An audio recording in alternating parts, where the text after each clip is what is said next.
चलिए, तो अब यहां से जो हम लोग ध्रुव वर्गणा की बात कर रहे थे, उस ध्रुव वर्गणा को फिर से एक बार देख लेते हैं। तो यहां पर एक बात हमको समझनी है कि ध्रुव वर्गणा उन वर्गणाओं को कहा था, मतलब अगर हम लोग पहले से अब तक अगर देखेंगे, अनुवर्गणा से लेकर के एक एक परमाणु की बढ़ोतरी के साथ में ये सारी वर्गणाएं अब तक चली थी, और ये एक एक अणु की जो बढ़ोतरी होती है इसकी ध्रुवता बनी रही थी।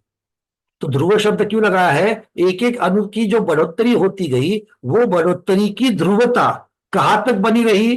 तो ध्रुव वर्गणा की उत्कृष्टता अवस्था तक। इसका अर्थ अर्चना दीदी आपको एक लेना है, अभी मैंने सुना ऐसा, इसका अर्थ ये नहीं है कि ध्रुव वर्गणा में ये नहीं बनेगा, नहीं, ध्रुव वर्गणा के अंत तक, मतलब ये अंतिम समूह है जिसमें एक एक परमाणु की बढ़ोतरी की ध्रुवता बनी रहती है। तो ध्रुव वर्गणा की भी एक वर्गणा से दूसरी वर्गणा में एक परमाणु का ही डिफरेंस आएगा, ठीक है। ध्रुव वर्गणा की उत्कृष्ट वर्गणा बनने तक इसी प्रकार से चलेगा, ये समझना है।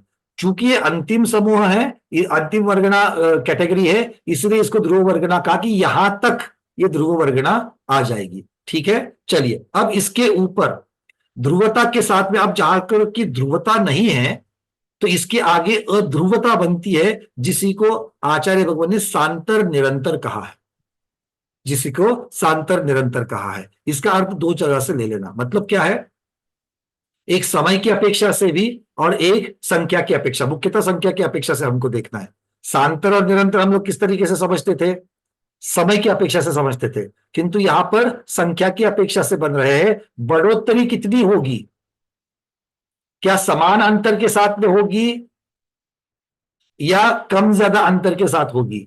अगर मान लो लगातार एक एक की बढ़ोतरी हो रही है, तो एक एक की बढ़ोतरी के साथ में लगातार जब तक चल रहा है वो निरंतर तक बनेगी। निरंतर के बाद में अब यहां से आगे गैप हो जाएगी, यहां से आगे गैप हो जाएगी, तो उसे अंतर पड़ गया कहेंगे। और जो अंतर पड़ गया है इसके लिए वहां पर सांतर शब्द लग गया।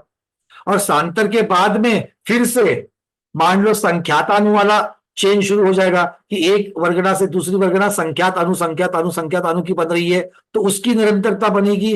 फिर संख्यात अणु वाले की जब गैप आ जाएगी तो फिर वहां पर सांतर हो जाएगी। तो इस प्रकार से या तो संख्यात अणु या तो असंख्यात अणु या तो अनंत अणु या तो एक परमाणु, इन अपेक्षाओं से जब तक निरंतरता चलती है तब तक निरंतरता, जब गैप आ जाएगी तब तक सांतरता। इस प्रकार से निरंतर सांतर निरंतर सांतर ये अलग अलग वर्गणा के संख्या की अपेक्षा से भी हम लोग यहां पर देख सकते हैं, ठीक है। तो ये यहां पर सांतर निरंतर कहा क्योंकि इस प्रकार से स्कंद बनने की या वर्गणा बनने की जो प्रक्रिया है वो यहां से आगे वाले सभी में हो जाएगी, किंतु यहां से शुरुआत होती है, इसलिए इसको सांतर निरंतर कहा। इसके आगे वाले जितने वो सब सांतर निरंतर की अपेक्षा से आ जाएंगे। अच्छा, सांतर निरंतर में जो उत्कृष्ट को पहुंचेगा, सांतर निरंतर में जब उत्कृष्ट को पहुंचेगा उसके आगे में जब चले जाएंगे तो उसके आगे संख्या तो है, उसके आगे संख्या तो है,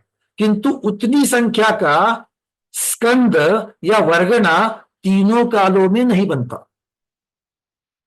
ध्यान से सुनना, मतलब उदाहरण के लिए है कि उत्कृष्ट सांतर निरंतर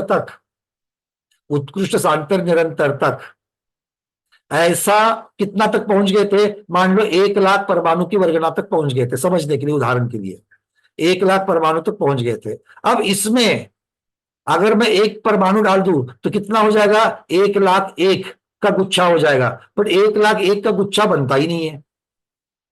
तो 1 लाख 1 रेंज की अपेक्षा से तो है, किंतु उसमें साक्षात में कोई स्कंद बनता नहीं है उतने परमाणु का। 1 लाख 2, 1 लाख 3, 1 लाख 50, 1 लाख 2 लाख 10 लाख, ये जो रेंज है, ये रेंज तो है, किंतु इतने रेंज के परमाणु के गुच्छे बनते ही नहीं है, वर्गणाएं बनती ही नहीं है। तो जिन जिन संख्याओं की वर्गणाएं बनती ही नहीं है, फिर से सुनना, जिन जिन संख्याओं की वर्गणाएं बनती ही नहीं है, कब बनती नहीं है? तीनों कालों में नहीं बनती है, ना अनादिकाल से बनी है ना अनंत काल में बनेगी। तीनों कालों में वो नहीं बन सकती है। ऐसी संख्याओं को यहां पर शून्य वर्गणा कहा गया है। नाम तो वर्गणा है, नाम तो वर्गणा है। क्यों? क्योंकि इसके पीछे भी वर्गणाएं बनती है, इसके आगे भी वर्गणाएं बनती है, किंतु कुछ संख्याएं ऐसी है, उन संख्याओं के स्कंद नहीं बनते, वर्गणाएं नहीं बनती है, और इसीलिए उनको शून्य वर्गणा कहा गया है। उन संख्याओं को शून्य वर्गणा कहा गया है। ठीक है,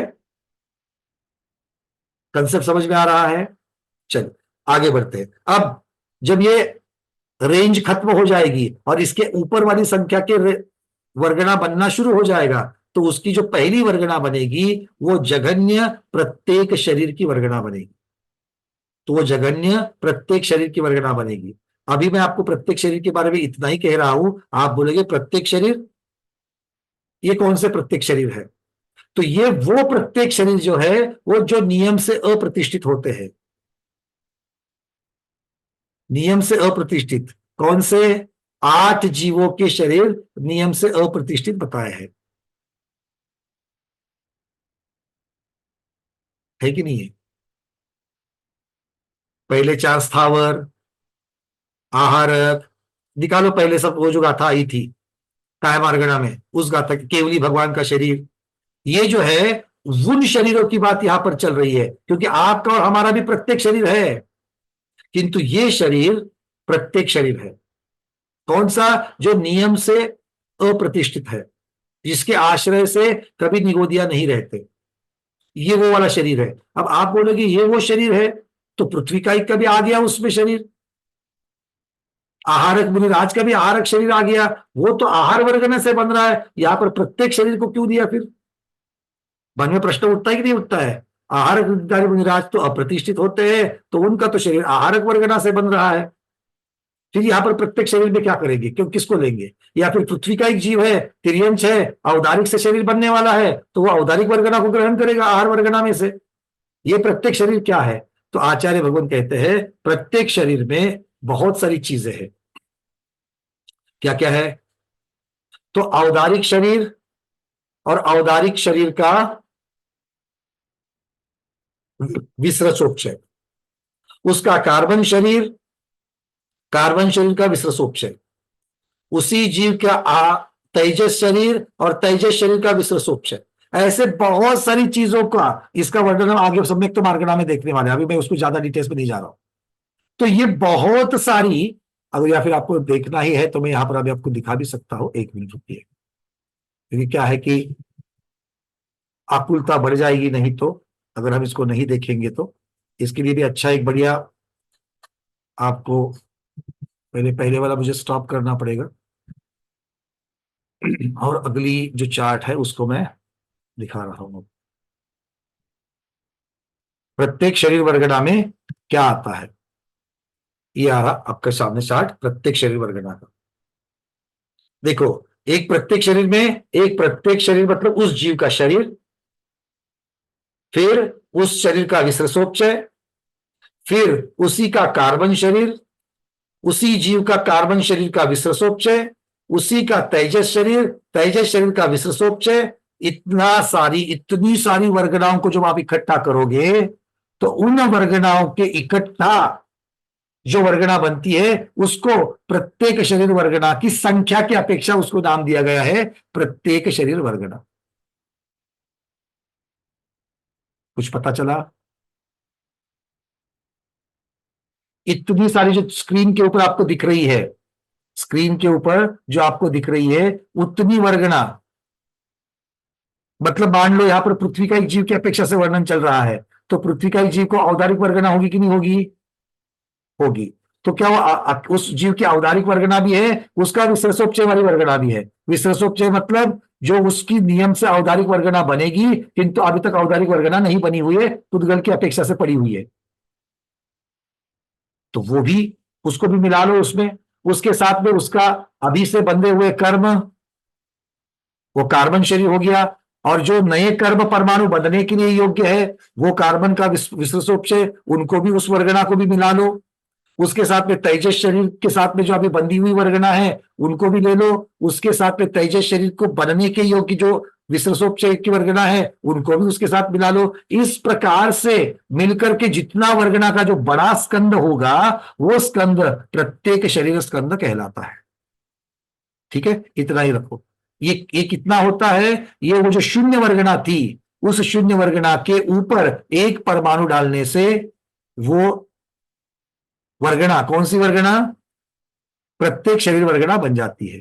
और प्रत्येक शरीर वर्गना की जघन्य से लेकर उत्कृष्ट तक अनंत गुना फर्क होता है। और फिर प्रत्येक शरीर वर्गना को और जब आगे लेकर के जाएंगे, प्रत्येक शरीर वर्गना को जब और आगे लेकर के जाएंगे तब क्या होगा, फिर वो ध्रुव शून्य कहलाएगी। अब यहां पर शून्य की जगह ध्रुव शून्य कहा, क्यों, क्योंकि सांतर निरंतरता के बाद में जो वर्गणाएं आ रही है वो ध्रुव वर्गणा आ रही है। सांतर निरंतरता के साथ में जो वर्गणाएं आ रही है वो अब यहां पर ध्रुव वर्गणा आ रही है, क्योंकि प्रत्येक शरीर में ध्रुव वर्गणा आ रही थी। तो ध्रुव वर्गणा के साथ में ये शून्य बन रहा है, और पहले वाला शून्य सांतर निरंतर के साथ में बना था।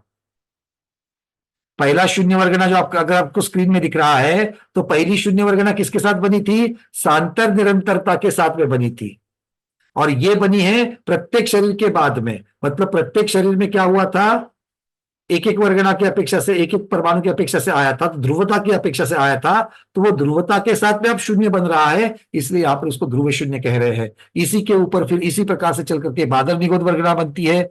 बादल निगोदक के बाद में जैसी ये ध्रुव शून्य थी, ऐसा रेंज था कि जिसमें कोई स्कंद नहीं बनता, ऐसा था कि जिसके साथ में कोई वर्गना नहीं बनती है, इसलिए उसको शून्य कहा था। ऐसा वाला शून्य बादल निगोद के बाद में फिर से आ जाएगा। फिर उस शून्य के बाद में सूक्ष्म निगोद वाली वर्गना है, तो सूक्ष्म निगोद वर्गना जिससे बनती है वो वाला समूह आ जाएगा। उसके बाद में फिर से शून्य वाला समूह आएगा, ऐसी रेंज आएगी कि जिसका कोई भी स्कंद या उसकी वर्गना नहीं बनती है। और उसके बाद में अंत में महास्कंद नाम की वर्गना है। तो वर्गना के बनते बनते बनते बनते बनते इतना बड़ा पिंड हो जाता है, इतना बड़ा स्कंद बन जाता है, जो अब तक की वर्गनाओं के द्वारा नहीं बनता है, उसे महास्कंद कहते हैं। और ये जो महास्कंद है उसकी भी जघन्य और उत्कृष्ट वर्गनाएं होती है। तो उन उत्कृष्ट महास्कंद की वर्गना के बाद में ऐसा कोई भी स्कंद या ऐसा कोई वर्गना नहीं बनती है कि जो उससे भी बड़ी हो जावे। तो महास्कंद की उत्कृष्ट वर्गना के बाद में किसी भी प्रकार की वर्गना का बंध नहीं होता है, किसी भी प्रकार की वर्गना नहीं बनती है। तो इस प्रकार से द्रव्य की अपेक्षा से, द्रव्य परमाणुओं की संख्या की अपेक्षा से, अर्थात प्रदेशार्थता की अपेक्षा से उद्गल के 23 विभाग किए गए हैं, उनका ये 23 वर्गनाओं का ये वर्णन कहा जाएगा। ठीक है, सब लोगों को बातें समझ में आ रही है। चलिए, आचार्य श्री के दर्शन करने थे। आचार्य श्री दर्शन हो रहे हैं, आचार्य श्री के, मैं यहाँ से स्पॉटलाइट कर रहा हूँ। सब लोग दर्शन, पंकज हाँ महाराज जी, एक में सबको दर्शन करने दीजिएगा। सभी को आशीर्वाद। ज्ञान योगी आचार्य भगवान श्री विद्यानंद जी महामुनिराज की जय। नमोस्तु भगवान, नमोस्तु। हाँ पंकज जी, हाँ महाराज। मुझे एक विशेष मला एक विशेष समजून घ्यायचं होतं। हाँ। ये जो महास्कंद जो कहा जाता है, ये क्या समग्र 343 घन रज्जु प्रमाण जो लोक में एक एक प्रदेश पर ठसाठस रूप से जो परमाणु अथवा स्कंद परमाणु जो व्याप्त है समग्र लोक में, इन सबको मिला करके ही एक महास्कंद की संज्ञा दी गई? क्या एक अलग से कोई महास्कंद है जो अखंड है? यहां पर भी आचार्य भगवान कथनचित की अपेक्षा से वर्णन किया गया है, क्योंकि इसमें जघन्य भी महास्कंद है और उत्कृष्ट भी महास्कंद है। अगर सभी को अगर हम लोग 343 धनराजु की अपेक्षा से कहेंगे तो जघन्यता और उत्कृष्टता नहीं बनेगी, ये पहली बात। दूसरा, अब मैं आपको यहाँ पर एक चार्ट दिखा रहा हूं, उद्गल का ही है। एक मिनट पहले मैं दूसरे का जो है उसको हटा दूं, ताकि इस विषय को और भी क्लियर हो जाएगा।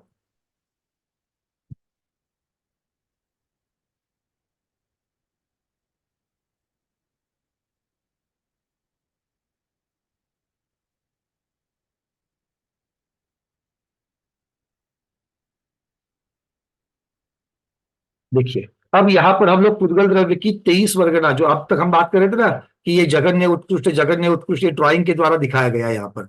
तो ये करते करते करते करते शून्य वर्गना के बाद में अंत में महास्कंद वर्गना तक पहुंच गए। तो महास्कंद वर्गना का जघन्य बना, और फिर महास्कंद वर्गना के जघन्य के साथ में जैसे एक एक एक एक परमाणु बढ़ते गए हैं, उत्कृष्ट वाला महास्कंद वर्गना हमें मिल गई। आचार्य भगवान यहां पर लिखते हैं कि 8 पृथ्वियां, अधोलोक की 7 और ईशत प्रागभार की 8वीं ऊर्ध्वलोक की पृथ्वी, 5 मेरु, देवों के जो विमान बने हुए हैं, वैमानिक देवों के जो विमान है, वो विमान आदि से संयुक्त त्रिलोक का एक स्कंद है। मतलब इतने सारी चीजों को मिलाकर के एक 3 लोक का एक स्कंद बन सकता है, या एक स्कंद बनता है। उस स्कंद को महास्कंद वर्गना कहते हैं, और ये सभी भी महास्कंद वर्गना के ही भाग है, इस अपेक्षा से कहा गया है। मतलब आचार्य शब्द लगाया इनसे संयुक्त, मतलब इनको मिलाकर के 3 लोक का एक स्कंद है, ऐसा यहां पर कह रहे हैं। किस किस को दिया है? 8 पृथ्वी, 5 मेरु, सभी देवों के विमान, इनको ले लिया और इनको मिलाकर के एक स्कंद बना। क्योंकि ये सभी पुद्गल की वर्गणाओं से बने हैं, इन सभी वर्गणाओं को एक साथ जब बना लगा देंगे, तब जाकर के तीनों लोक को व्याप्त करने वाला एक महास्कंद बनेगा। तो महास्कंद 3 लोक को व्याप्त करने वाला इस अपेक्षा से एक वर्णन है, और दूसरा वर्णन उसकी जघन्य और उत्कृष्टता की अपेक्षा से है, क्योंकि इस रेंज में आने वाले जितने भी है उनको महास्कंद वर्गना ही उपाधि है, दूसरी कोई उपाधि नहीं है। माने ये अनादि अनिधन है और अकृत्रिम है, और शाश्वत होने की वजह से चाहे वह चैत्यालय हो, चैत्य हो, पंचमेरु हो, या जो 8 पृथ्वियां है, ये सारे शाश्वत होने के कारण इसको महास्कंद की संज्ञा दी गई क्या? एक वो कारण, और दूसरा कारण इनमें पूरन गलन हो रहा है क्योंकि ये पुद्गल है, किंतु पूरन और गलन होने के बावजूद इसकी जो संख्या है, इसकी जो द्रव्य, इसका जो आकार, इसका जो जितनी भी इसकी पुद्गलता, प्रदेशार्थता जो है, वो प्रदेशार्थता इसकी बनी रहती है। जी, जितने निकले परमाणु उतने ही परमाणु उसमें आ जाएंगे, मतलब स्कंद जो का त्यों बन गया, बना रहा, इस प्रकार से इसका वर्णन है। इस प्रकार से उसकी नित्यता भी बनी रहती है। जी, जी। तो इस प्रकार ये से जो नियम सार ग्रंथ में स्थूल स्थूल स्थूल स्थूल सूक्ष्म सूक्ष्म स्थूल सूक्ष्म और अति सूक्ष्म से जो 6 भेद किया है, तो उसमें जो अति स्थूल अथवा स्थूल स्थूल जो संज्ञा दी गई है ना, पहला भेद, हाँ, क्या ये महास्कंद उसी में अंतर्गत होगा क्या? अब चूंकि स्थूलता की अपेक्षा से 6 ही भेद है, और ये पुद्गल के ही है, इसमें से इसका जो उत्कृष्ट वाला है वो किसी अपेक्षा से लगाना पड़ेगा। अब व्याख्या की अपेक्षा से जाएंगे तो अति स्थूल जो बताया गया है, या स्थूल स्थूल जिसे कहते हैं, उसके 2 उन्होंने वर्णन किए थे। एक, इसको एक जगह से दूसरी जगह ले जाया जा सकता है, इसका छेदन भेदन होता है, इस प्रकार की वर्णन वहां पर आया। अब एक जगह से उठा करके दूसरी जगह पर लेकर के जाना शक्ति की अपेक्षा से, या फिर अनादि निधन नित्यता की अपेक्षा से, आकृतिम रचनाओं के बारे में, ये तो सिर्फ संकल्पना सत्य की अपेक्षा से कथन किया जाएगा। मतलब एक कल्पना कि हाँ भाई इनको लिया जा सकता है, लेकर के कोई नहीं जाएगा किंतु लेकर के जा सकते हैं। और चूंकि इसमें पूरन गलन हो रहा है, इसलिए इसका छेदन भेदन भी हो रहा है। जी, ठीक है। हम कह सकते हैं। तो उस अपेक्षाओं से अंतिम वाला जो उत्कृष्ट स्थूलता में सबसे जो उत्कृष्ट है, वो यहां लग सकता है। ठीक, ठीक है। चलिए, बहुत सुंदर। तो इस प्रकार से आज समय तो पूर्ण हो चुका है। हम इसका जो वर्णन है, इसकी जो चर्चा है, इसको जो प्रश्नोत्तर है वो कल ले लेंगे, क्योंकि आज बहुत समय हो चुका है। तो इसकी चर्चा के साथ ही कल का क्लास चालू करेंगे। आज इतना ही रखते हैं। आज के स्वाध्याय को गुरुओं के श्री चरणों में बारंबार नमोस्तु वंदामि इच्छाकार करते हुए यही पर समापन करते हैं। जैनम जयतु शासनम, जैनम जयतु शासनम, जैनम जयतु शासनम।